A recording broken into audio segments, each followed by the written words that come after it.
para mim, tá?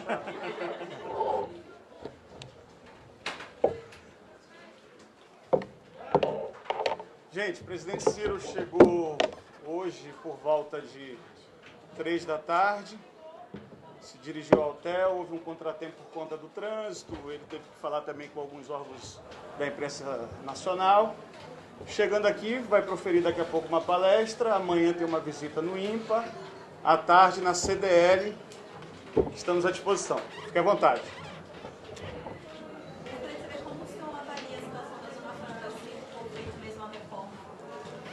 Olha, as duas propostas que hoje estão tramitando, nenhuma das duas é do governo.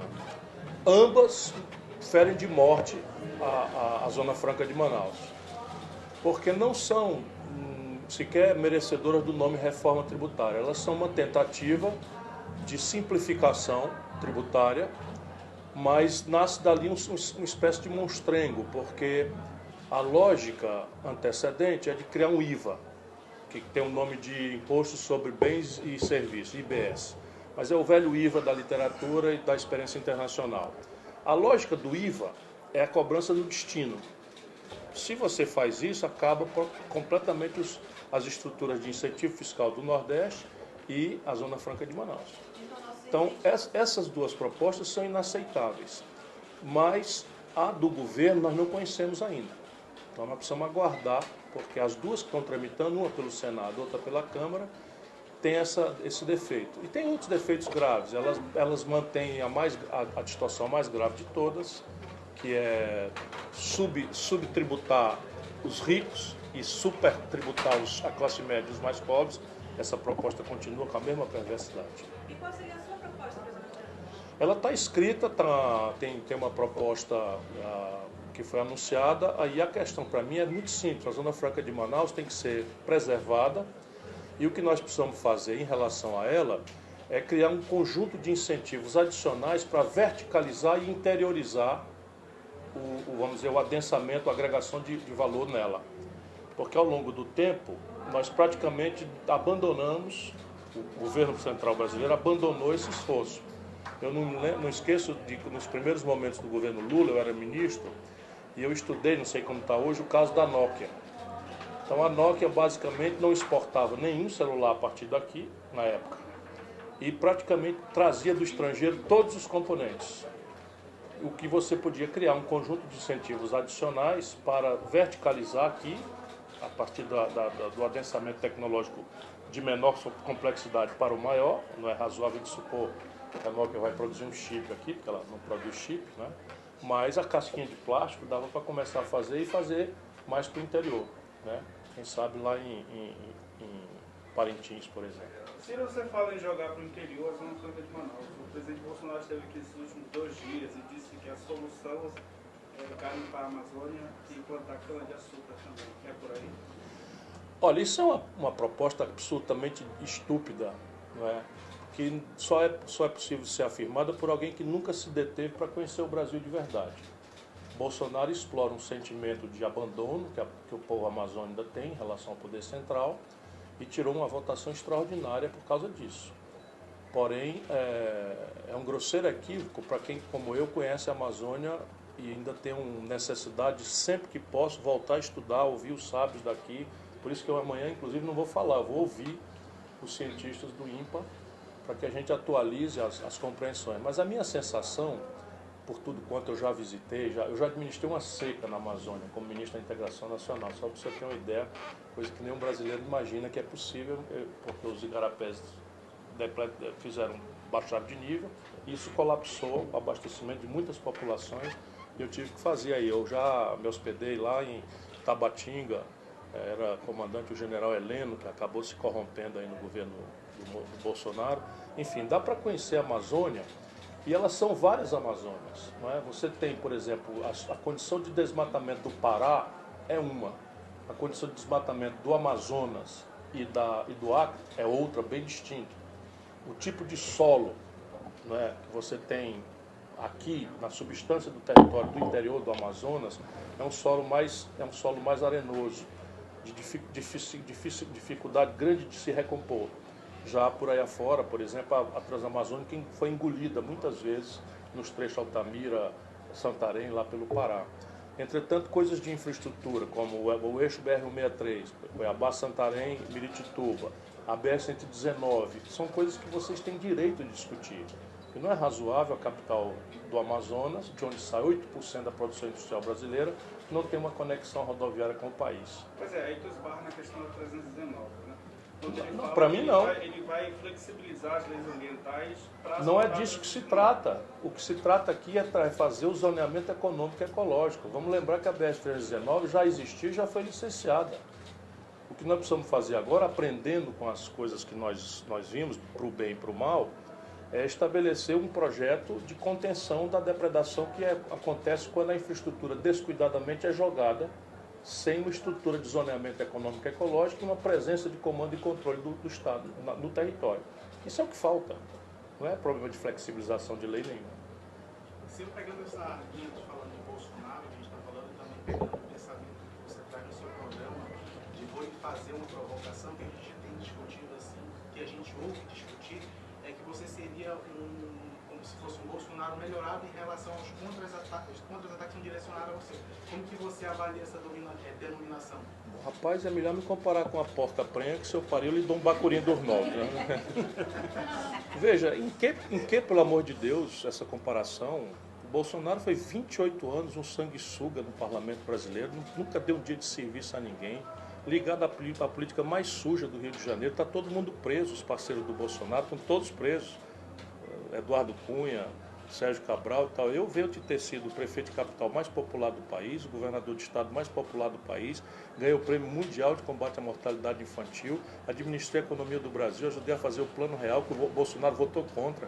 Aliás, o PT e o Lula votaram contra também o Plano Real. De maneira que, francamente, eu não tenho um precedente de um inquérito, de um mal feito moral na minha vida. O Bolsonaro é ligado à milícia do Rio de Janeiro. Todo mundo sabe que o Bolsonaro tenha 6 funcionários fantasmas e pegava o dinheiro e botava no bolso. Ele mesmo disse, é porque o Brasil ficou anestesiado por ódio do desmonte que o PT produziu, da corrupção generalizada.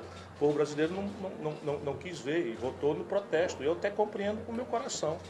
Mas, francamente, eu só não perguntei a você porque você é um jornalista, mas a vontade que me dá é dizer, me respeite. Ciro, quem fez mais mal para o Brasil, na sua opinião, Lula ou Bolsonaro? Olha, o Lula não fez mal ao Brasil como o Bolsonaro organicamente está fazendo. O Lula foi um presidente bom, bem avaliado pelo povo brasileiro, fez coisas muito boas. O problema do Lula é o caudilismo, não é? E o fato de ter deixado a vaidade, o poder subir a cabeça. E aí se corrompeu. Então tudo para o Lula ficou, sabe, não existe mais país, não existe mais povo, tudo é ele mesmo, eu sou o Pelé, ele fala. Eu conheço o Lula há 40 anos. É impressionante, o Lula mudou completamente. Então Deus, aí bota a Dilma sem nenhuma experiência para mandar no país, aí inventa que é candidato, sabendo que não podia ser, só para enganar o povo, e depois botar um poste lá no interior do Nordeste, aqui do Amazônia, as pessoas distribuíam um santinho na véspera da eleição com o nome dele, enganando a população. E aí fazer de conta que não tem culpa nenhuma de ter loteado a Petrobras, não sei o que, tá? Francamente, para mim, não dá, né? Sobre esse gancho do Lula, Ciro, existia essas discussões. A gente está vivendo uma polaridade hoje que antes era PSDB, PT, hoje é antes era a ditadura contra a democracia. Hoje é o bolsonarismo contra o PT. E no meio disso, o Ciro Gomes tenta ali se colocar como uma alternativa. É possível construir essa alternativa? Como é que você avalia? É muito difícil, né? Agora eu vivo dessa luta, né? Eu venho da turma que lutou para restaurar a democracia na polarização contra a ditadura. Quando a gente montou a agenda, inspirado, eu era garoto, mas já militante, inspirado por Teotônio Vilela, Ulisses Guimarães, Franco Montoro, Mário Covas, enfim, esses grandes, Luiz Carlos Prestes, Leonel Brizola, Miguel Arraes, né? Parecia impossível redemocratizar o país, fazer uma anistia, fazer uma constituinte, fazer eleição direta. Depois, a polarização foi muito rápida, mas aconteceu a polarização também que parecia dominar o Brasil entre PMDB e PFL. Aí vieram as eleições diretas, o PFL e o PMDB tiraram cada um 1%, 2%, Aureliano Chaves e Ulisses Guimarães. E aí veio o PSDB e a polarização com o PT, que foi uma perversidade histórica, porque os dois tinham que ter cooperado. Aí foi o grande desvio histórico do Brasil. Mas por causa da paróquia de São Paulo, a briga entre eles em São Paulo, eles acabaram provocando no Brasil essa disputa. Quando eles seriam claramente para cooperar, mas quando os dois não cooperam, o resultado, aquele Brasil podre, corrupto, não é? Tomou centralidade e foi a única força que jamais saiu do poder. É impressionante, o Romero Jucá foi o líder do governo Fernando Henrique, governo Lula, governo Dilma, governo Temer. O mesmo cara. Né? E a economia política, que é o que é pior. E as práticas de apropriar o setor público, lotear o setor público para tomar roubar, como se isso fosse uma coisa inerente ao presidencialismo de coalizão que o Fernando Henrique inventou e o Lula chafurdou nisso. Agora cabe ao brasileiro quebrar de novo essa polarização. Eu queria só complementar a minha pergunta, porque eu estava assistindo a um vídeo com o Gabeira Unger, um bate-papo do professor, você faz uma pergunta para ele que ele não chega a responder. É sobre essa questão o bolsonarismo, ele ganha ali o empresariado, que quer um liberalismo total, né? E ganha também o pessoal mais ligado à religiosidade, porque tem um apelo muito forte com a religião, né? Inclusive aqui em Manaus, onde ele esteve anteontem, participando de um culto que foi muito disputado, como é que você enxerga, a mesma pergunta que você faz com o Gabeira, como é que é possível você desconstruir isso, porque a religiosidade ainda é uma coisa muito forte no Brasil? Respeitar o povo, compreendê-lo, chegar perto do povo. Não é? O Bolsonaro ganhou aqui, mas perdeu o terceiro lugar no Ceará, que o povo é o mesmo. Por quê? Porque lá no Ceará as pessoas têm uma centralidade política que entrega resultados. Então nós temos uma rede, querem destruir essas coisas, enfim, atacar, mas assim, não tem jeito. Temos a melhor rede pública de educação do Brasil, a melhor rede pública de saúde do Brasil. Não quer dizer que é uma maravilha, nem que está perfeita, nem que acabou a tarefa, não.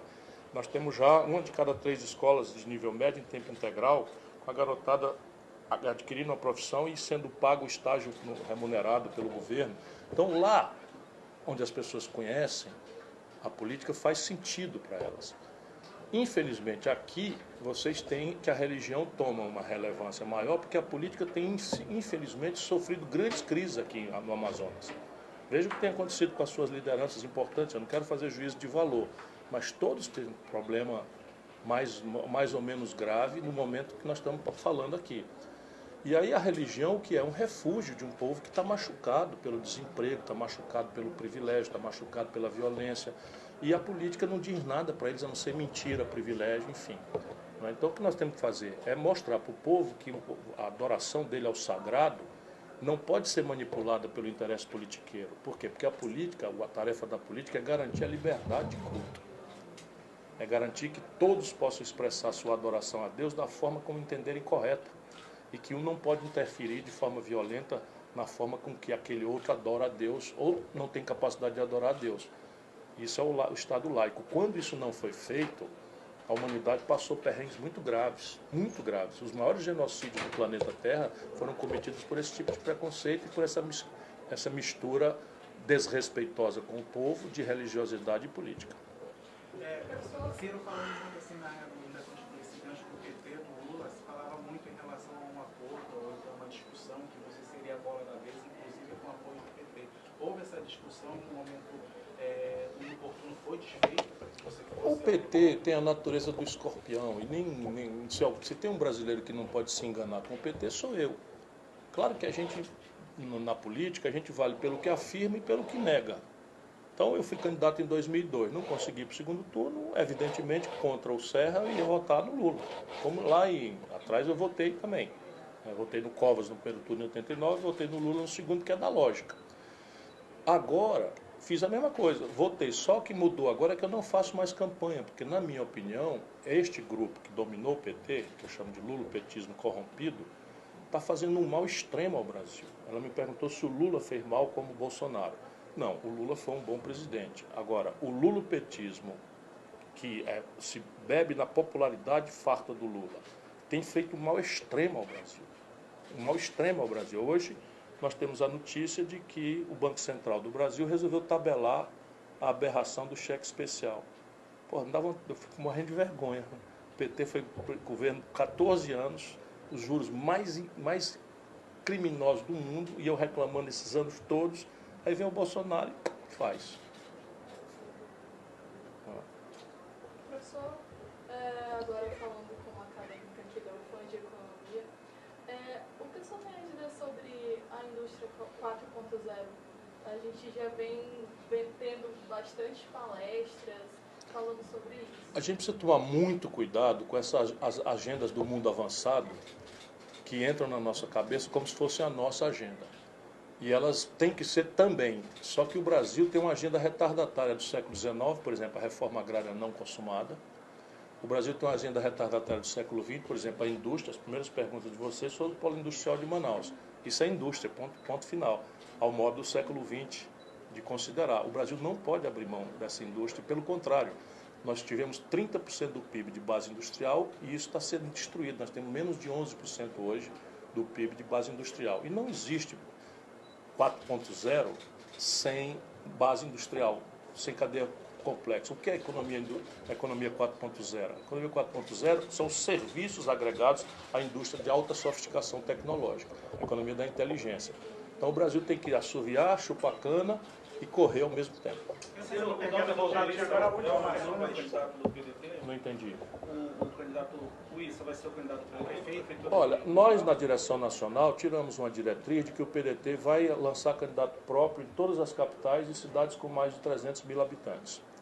Convencidos que estamos de que essa é uma necessidade imperativa para oferecer ao povo brasileiro uma alternativa, especialmente no voto urbano, que tem uma segunda leitura, para além de escolher um bom prefeito ou uma boa prefeita, uma segunda leitura do voto urbano certamente será que tipo de posição as comunidades urbanas mais politizadas do Brasil tomaram em relação ao Bolsonaro, né, e ao petismo. E nós queremos ir construindo esse caminho. E o Issa, sabe dessa determinação do partido, está examinando, é uma pessoa muito respeitada, muito querida. A gente sabe que a tarefa não é simples, não é fácil, mas ele está aí na área e vai examinar com prudência, com humildade, com cautela, abrir o diálogo aí com todo mundo, mas, pelo meu gosto, ele é candidato sim. Isso eu queria direcionar uma pergunta para você. Quando a gente está falando sobre bola da vez, eu lembro que quando você era vice-prefeito, se discutia muito como se fosse a bola da vez, seria prefeito, seria governador, mas o que a gente pode perceber é que houve alguns atropelos, assim, não só da sua pessoa, assim como, por exemplo, surgiu Marcelo Ramos, seria o nome da vez, aí teve os atropelos, surgiu Davi Almeida, bola da vez. E agora, assim, como que você vem trabalhando para tentar retomar, ter essa retomada política, essa trajetória política que você tinha essa discussão anteriormente?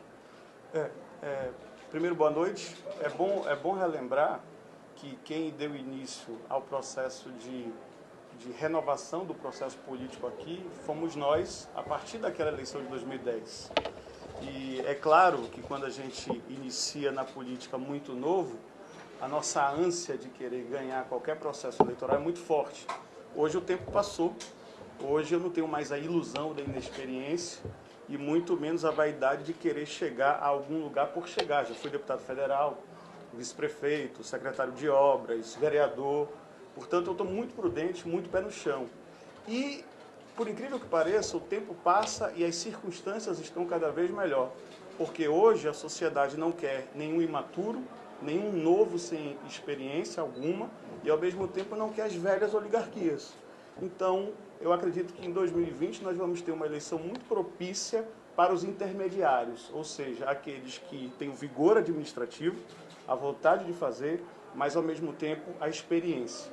E se vocês avaliarem a minha passagem em qualquer órgão público, foi limpa, foi produtiva e a gente conseguiu se destacar num curto espaço do tempo. Meus erros, claro que houve, principalmente aqueles pela pressa de querer fazer. Eu era vice-prefeito, secretário de obras e ficava angustiado quando queriam me impedir de fazer. E isso, para um jovem com 32 anos de idade, é muito difícil de ouvir. Mas o tempo passa e a experiência vem, assim como os cabelos brancos. Portanto, eu reconheço que nós estamos avaliando e que há um caminho muito... Eu estou aprendendo, né? E que há um caminho realmente propício para a gente chegar em março, abril, com uma possibilidade de candidatura sim. O senhor falou na sua resposta que um novo sem experiência já é a sua chancela para esse governo que se esperava mais do Wilson Lima ou não? Não, eu não vejo mais essa divisão entre novo e antigo. Para mim, isso já era. Eu acredito que o novo não vai chegar a lugar nenhum sem a experiência daqueles que já passaram por muitos momentos. E os antigos também não irão chegar a lugar nenhum se não forem reoxigenados com a força da juventude. Portanto, esse complemento, essa humildade para reconhecer que nós temos muito a doar, mas ao mesmo tempo temos que ter a capacidade de ouvir aqueles que já têm uma estrada muito mais e já sofreram muito mais do que nós. Eu acredito que esse complemento é o que fará fará com que nós tenhamos um diferencial em 2020. Essa química não houve com o governador Amazônia, né? Então, ele saiu do PDT. Exato. Em relação à entrevista do professor Ciro, a sua vinda aqui hoje faz parte do cenário para 2022? Há pretensão de se lançar candidato em 2022? Ó, se uma pessoa que já disputou 3 vezes, se sair dizendo que depende, vamos consultar, vai parecer, eu não faço esse estilo. Então, evidentemente que o meu partido quer que eu seja candidato, eu tenho muita vontade de presidir o Brasil. Essa vontade hoje em dia está virando uma espécie de responsabilidade grave por tudo que está acontecendo. Por tragédia brasileira, eu acabei acumulando uma certa solidão, experiência que nenhum desses aí tem. Compreensão, conhecimento do território, conhecimento da inteligência do país, enfim, e permaneço atualizando, estudando, estou mobilizando todas as universidades. Agora, também quero dizer que, por essa experiência, eu sei o que vai acontecer no Brasil os próximos 2 anos, é tão quente, é tão um poder de combustão tão grande que sabe-se lá o que vai acontecer. E nesse É o impeachment do Bolsonaro chegando? Hein? É o impeachment do Bolsonaro chegando com essa disputa? O mundo político não quer mais repetir o grave erro que percebeu que cometeu contra Dilma. Né? Existe já um bastidor, estão se conversando, todo mundo muito assustado com a falta absoluta de escrúpulo do Bolsonaro, como ele cria problema desnecessário em cima de uns problemas que são trágicos do país, como ele erodiu precocemente as relações internacionais do Brasil, como ele, enfim, montou um ministério de malucos, né? Onde você espera que o Paulo Guedes seja um pouquinho mais centrado, de repente lá vem ele também repetir as mesmas maluquices, né, desses filhos, problema do Bolsonaro. Então nós estamos meio numa situação que é a seguinte, ninguém quer o impeachment, mas todo mundo está vendo que do jeito que vai não dá. Então eu dou um palpite, é um mero palpite, eu acho que ele renuncia. Obrigado, gente. Obrigado. Vamos lá, né? Eu tenho uma pergunta, falando sobre o cenário econômico do país, como é que se avalia o aumento do dólar, né, que chegou na maior proporção, sabe? Se você tivesse a oportunidade de ver meus escritos, minhas palestras, etc., que tudo está acontecendo como está previsto. Por quê? Porque o Brasil tem 4 motores, eu vou apresentar de novo essa compreensão aqui, tem 4 motores estrangulados e os 4 motores são aqueles que você tem para a economia crescer. Os outros 3 a gente deixa para outra hora, agora eu vou na sua pergunta. Um dos motores graves que está colapsado é a interdição externa. Por quê? Porque como o Brasil se destruiu sua indústria, qualquer crescimento econômico, mais medíocre que seja, nós estamos agora passando aí a 0,8%, 0,9% de crescimento anualizado. Basta que você tenha esse 0, crescimento, aumentam as importações imediatamente. E aí você não tem exportação industrial e a base agrícola rural e os produtos tradicionais não estão mais subindo de preço como andaram subindo. Então você tem um desequilíbrio no balanço de pagamentos que faz com que o preço do dólar suba. E isso acaba acontecendo o quê? Vocês vão assistir daqui para os 6 próximos meses. O governo está torrando reservas cambiais, tentando artificialmente e criminosamente, digo eu, conter esse dólar. Isso só vai predispor o Brasil a uma profundidade mais grave ainda na crise que vem. E qual é a crise que vem? Como o dólar é preço relativo, que mexe com todos os preços da economia popular, você vai começar a sentir uma carestia. Então, por exemplo, Zona Franca de Manaus, todos os produtos aqui têm componentes 70%, 80% importados. Na hora que você sobe o dólar, a importação fica mais cara. Então vai repassar para o preço. A gasolina no Brasil, eles dolarizaram o preço da Petrobras. Então vai subir diesel, gasolina, querosene de aviação. Que subiu diesel, não sei o que, sobe tudo. Querosene de aviação subiu, sobe o preço da passagem de avião. Mas assim, é mais trivial ainda. 85% dos remédios que a gente toma são importados do estrangeiro, pago com dólar. Subiu o dólar, vai ficar mais caro o remédio. O pão e a pizza que a gente come é de trigo, a gente importa do estrangeiro, lá se vai pagar mais dólar por trigo e tal. Então tem uma pressão generalizada de preço. Como a economia está muito estagnada, não é fácil você transmitir essa alta de custos para os preços. Porém, no que a economia der uma folguinha, ela passa. E aí lá se vem o governo a tirar com taxa de juros e o velho filme a gente já conhece. Uma aliança com o PT é completamente descartável?